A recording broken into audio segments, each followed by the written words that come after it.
Hello students, BA part first, paper first, political science, political theory की class में हम लोकतंत्रात्मक शासन व्यवस्था पर चर्चा कर रहे हैं। और लास्ट क्लास में हमने जानने का प्रयास किया था कि लोकतंत्रात्मक शासन व्यवस्था क्या है और उसको अलग अलग तरीके से या संपूर्ण लोकतंत्र क्या है इसके तरीके से हमने शासन व्यवस्था के रूप में, राज्य के रूप में, सामाजिक लोकतंत्र के रूप में, आर्थिक लोकतंत्र के रूप में शासन व्यवस्था को जानने का प्रयास किया था।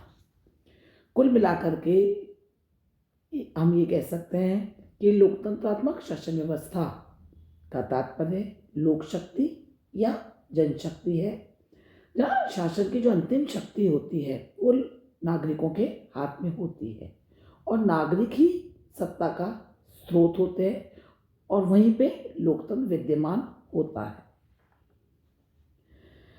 लोकतंत्रात्मक शासन व्यवस्था के प्रकारों की चर्चा के अंदर हम देख रहे हैं कि लोकतंत्रात्मक शासन व्यवस्था दो प्रकार की होती है।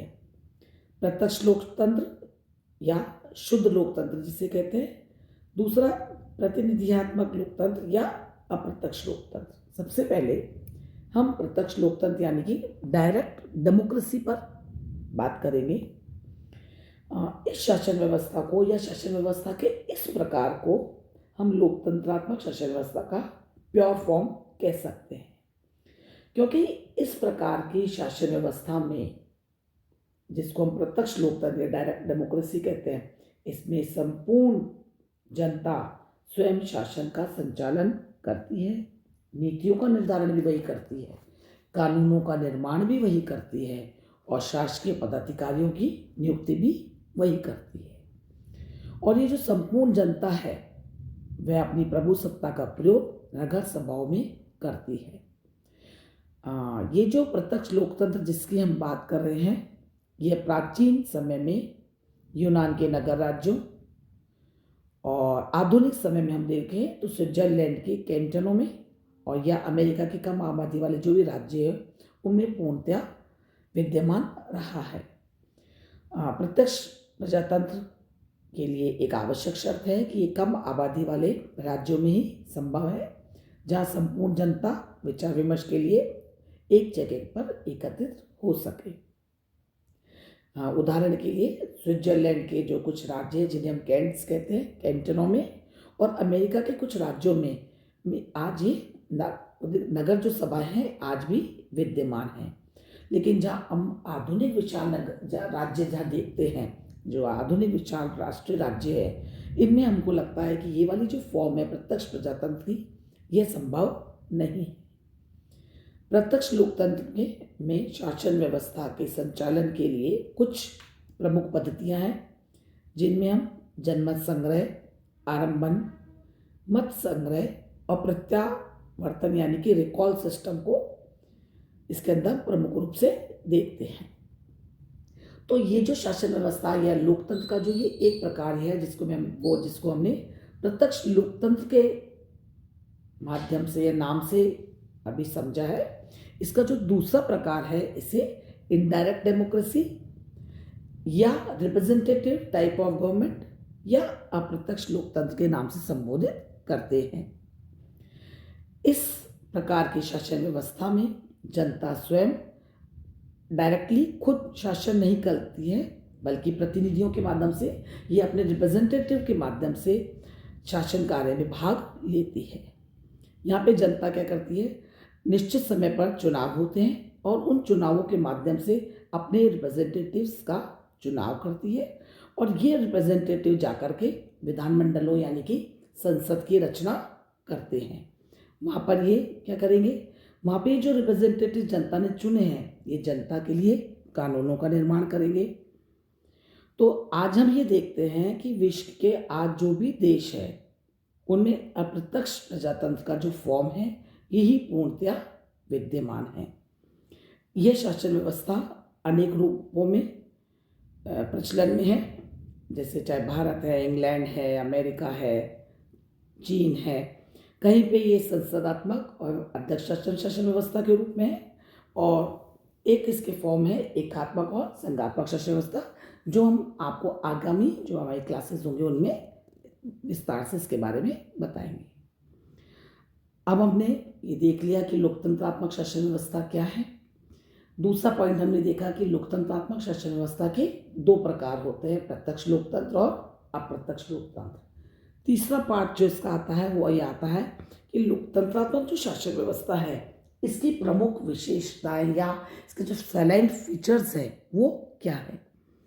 और हम ये देखते हैं कि लोकतंत्रात्मक शासन व्यवस्था में कुछ जनरल इसके फीचर्स इसमें होते हैं और जिनके आधार पर ही, क्योंकि इन फीचर्स के वेटेज के आधार पर हमें डिसाइड करते हैं कि किन देशों में प्रजातांत्रिक शासन व्यवस्था है और किन देशों में गैर प्रजातांत्रिक या तानाशाही व्यवस्था है। तो कम और ज़्यादा का जो भेद होगा वो इन विशेषताओं और लक्षणों के आधार पर ही हो सकता है। सबसे पहली बात जिसमें होती है कि वो है पॉपुलर कंट्रोल यानी कि लोक नियंत्रण। सबसे पहली विशेषता लोकतंत्रात्मक शासन व्यवस्था की है कि यहाँ पे नीति निर्माताओं पर जनता का नियंत्रण होता है और यह नियंत्रण जनता या नागरिक निरंतर बनाए रखते हैं। अब वो नागरिक ये नियंत्रण किस प्रकार बनाए रखेंगे, उसमें सबसे पहली बात जो आती है वो आती है नियमित निर्वाचन यानी कि रेगुलर इलेक्शंस।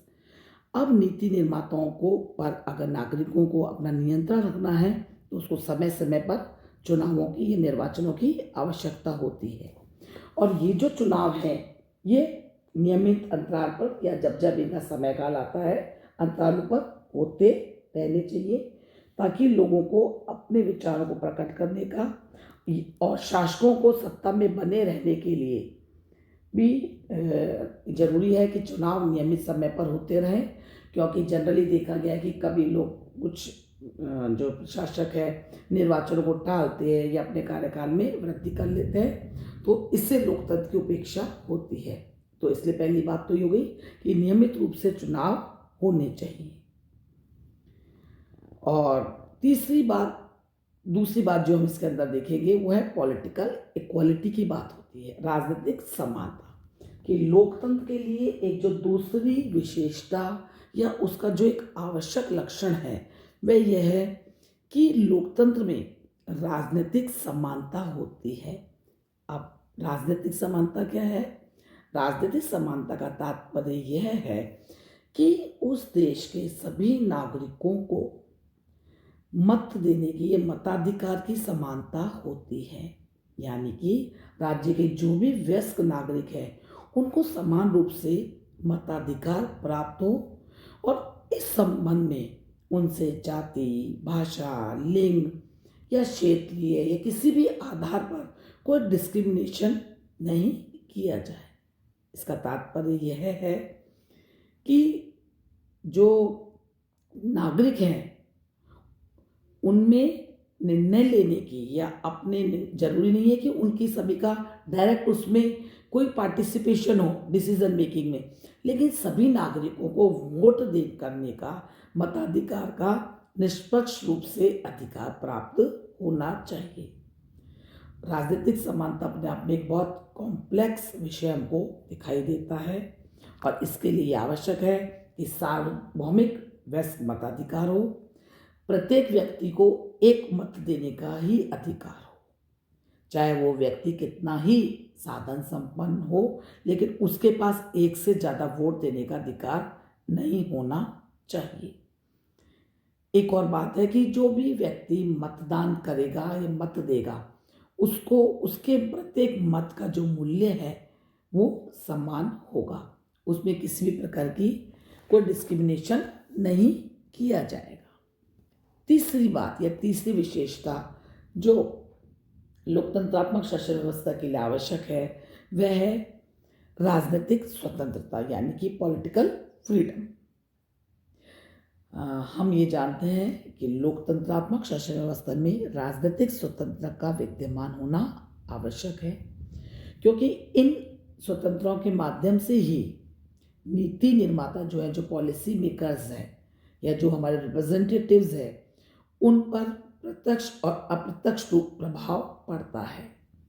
क्योंकि आप लोगों का नियंत्रण कब प्रभावपूर्ण हो सकेगा, जब राजनीतिक स्वतंत्रताएं मात्र सैद्धांतिक नहीं अपितु व्यवहारिक रूप में भी नागरिकों को प्राप्त होंगी। और वो कब हो पाएगा, जब नियमित समय पे चुनाव होंगे और इन चुनावों के द्वारा साधारण जनता प्रतिनिधियों के चयन में अपनी पसंदगी को बताएगी। उनको अपने नियमित समय पर अगर तरीके से कार्य नहीं कर रहे होंगे तो उनको उनके पद से भी हटा सकती है। तो हम ये देखते हैं कि स्वतंत्र राजनीतिक या पॉलिटिकल फ्रीडम के लिए मनुष्य आवश्यक है कि सभी नागरिकों को चुनाव में पार्टिसिपेशन करने का अधिकार तो हो ही, साथ ही साथ उन्हें अपने भाषण देने, संगठन बनाने, संघ बनाने की स्वतंत्रता भी होनी चाहिए।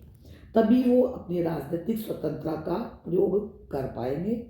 यह हम ये कह पाएंगे कि किसी भी देश में राजनीतिक स्वतंत्रता मापने के लिए या प्रजातांत्रिक व्यवस्था को मापने के लिए ये एक मापक हो सकता है, माप यंत्र हो सकता है कि उसको कितनी राजनीतिक स्वतंत्रताएं प्राप्त हैं, वो किस प्रकार से अपनी राजनीतिक इच्छा को क्रियान्वित कर पाता है, या उस देश के नागरिकों को किस प्रकार की पॉलिटिकल जो उसकी आज़ादियाँ हैं या उसके पास जो राजनीतिक स्वतंत्रता है उसको मिली हुई है।